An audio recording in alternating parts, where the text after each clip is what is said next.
আসসালামু আলাইকুম রহমতুল্লাহি ওবারাকাতু। উরুস মুবারক। হজরত মৌলানা শাহ সুফি উসমান গনি রহমতুল্লাহি তাআলা আলাইহির বাৎসরিক ওয়াজ ও মাহফিল। স্থান দয়াপুর প্রথম খণ্ড বালিঘাট।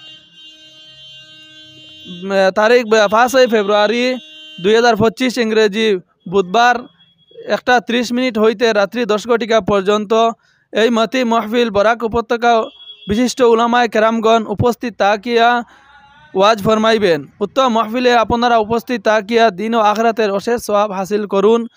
ভাইয়েরা, এই যে স্ক্যানার যেটা ভাইবা দেশ বিদেশ ভাইয়েরা আপনারা সহযোগিতা করবা এবং সাহায্যও করবা। আপনার কাছে সালাম। আসসালামু আলাইকুম ওয়া রাহমাতুল্লাহি ওয়া বারাকাতুহু। আসসালামু আলাইকুম। আমি উদারবন দয়াপুর নিবাসী বালিঘাট উসমান গনি রাজিয়াল্লাহ তাআলা আনুর মোকাম বানাইবার লাগে কইয়ার বুঝুন। আপনারা যে যত পারেন ও মোকামর লাগি চান্দা দিবা আর দিন ও দুনিয়ায় যত দান দক্ষিণা করিয়া যাবা বুঝুন, ওটার সওয়াবও পাইবা। আপনারা বিদেশি ভাই অকল যত আসুন আপনারা একটু হেল্প করবা। আসসালামু আলাইকুম।